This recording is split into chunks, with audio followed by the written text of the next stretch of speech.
I think the government is married to its National Democratic Revolution, which encourages a central economy or a centrally controlled economy with status policies and frequent government intervention.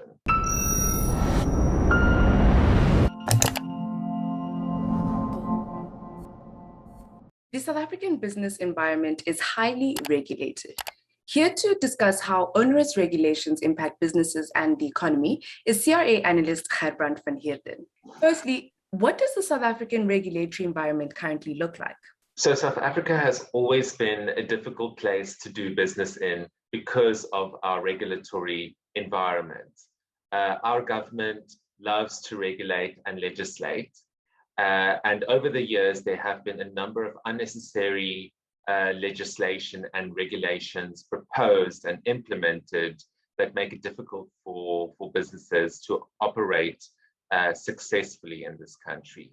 A recent example is the Draft Companies Amendment Bill, which has been approved for public comment at the end of 2021. The draft bill introduces a number of onerous compliance requirements on businesses, including expecting firms to disclose the pay gap between directors and workers. A lot of businesses have come out to criticize that draft bill because they believe it only adds to an already highly bureaucratic system in which businesses have to operate in. South Africa has really created a hostile business environment, and this is evident by looking at the Global Competitiveness Report from the World Economic Forum. In that report,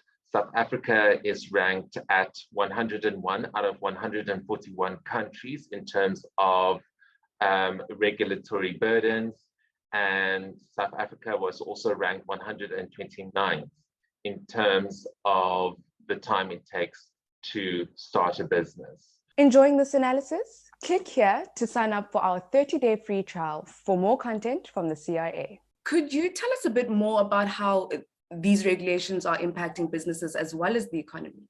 So there are a number of ways in which regulations make it difficult for businesses to operate in a successful way.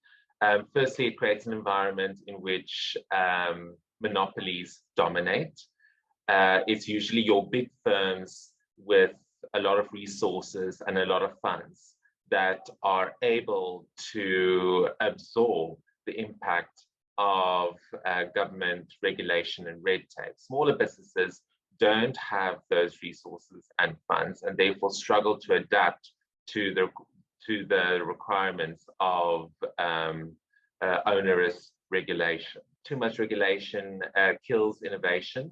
So what often happens is that small businesses, entrepreneurs, or startups will create a new product or a unique product in order to challenge the bigger entities in their industry.